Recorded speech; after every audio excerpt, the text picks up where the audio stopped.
Online থেকে order করেছিলাম এই সোপ বেসগুলো। আমি বাড়িতে মাঝে মধ্যে ফেস ওয়াশ বানিয়ে থাকি, তাই ভাবলাম আজকে তোমাদের সাথে এই সোপ বেসগুলো দিয়ে শেয়ার করি।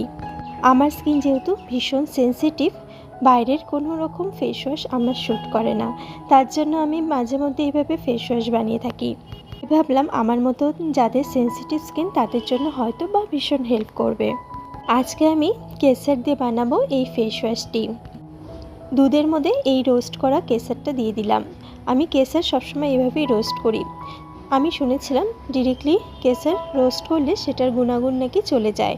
কিছুক্ষণ দুধে রাখার পর কেশরের কালারটা চেঞ্জ হয়ে গেছে। এরপর এর মধ্যে চালের গুঁড়ো, সাথে গ্লিসারিন আর গোলাপ জল অ্যাড করে দিলাম। সোপ বেসগুলোকে এইভাবে ডাবল বয়লারের মাধ্যমে কিন্তু আমি এগুলোকে গলিয়ে নিব।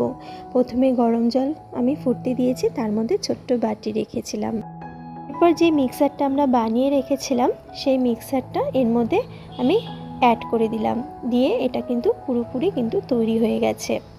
এরপর এর মধ্যে অ্যাড করব ভিটামিন ই ক্যাপসুল। যাদের স্কিন ভীষণ সেনসিটিভ তাদের জন্য কিন্তু ভীষণ হেল্প করবে।